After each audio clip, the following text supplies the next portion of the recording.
The Lord be with you. I'm Deacon Keith Fournier, and our first reading is taken from the book of Deuteronomy.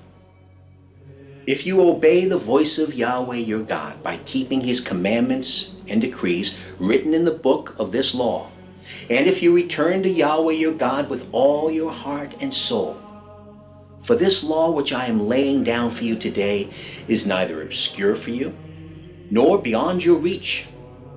It is not in heaven, so that you need to wonder who will go up to heaven for us and bring it down to us, so that we can hear and practice it. Nor is it beyond the seas, so that you need to wonder who will cross the seas for us and bring it back to us, so that we can hear and practice it. No, the word is very near to you. It is in your mouth and in your heart for you to put into practice. And our response is taken from Psalm 69.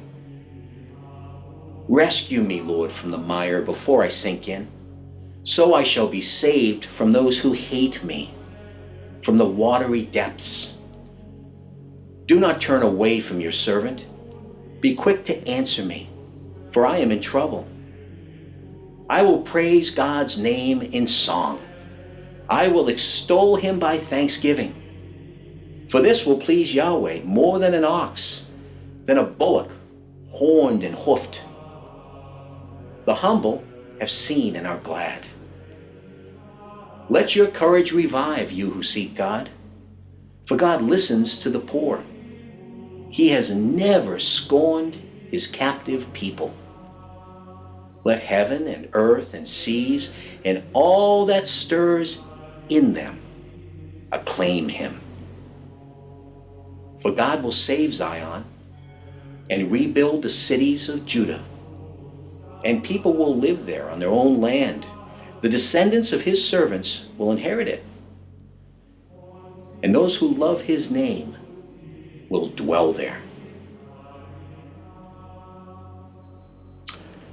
Our second reading is taken from the letter of St. Paul to the Colossians. He, Jesus, is the image of the unseen God, the firstborn of all creation. For in him were created all things in heaven and on earth, everything visible and everything invisible, thrones, ruling forces, sovereignties, powers. All things were created through him and for him. He exists before all things, and in him all things hold together. And he is the head of the body, that is, the church. He is the beginning, the firstborn from the dead, so that he should be supreme in every way. Because God wanted all fullness to be found in him, and through him to reconcile all things to him, everything in heaven and everything on earth, by making peace through his death on the cross. A reading from the Holy Gospel according to St. Luke.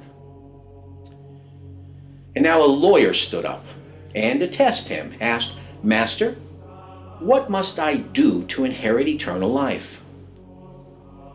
He said to him, What is written in the law? What is your reading of it? He replied, You must love the Lord your God with all your heart, with all your soul, with all your strength, and with all your mind, and your neighbor as yourself. And Jesus said to him, You have answered right. Do this, and life is yours. But the man was anxious to justify himself, and said to Jesus, And who is my neighbor?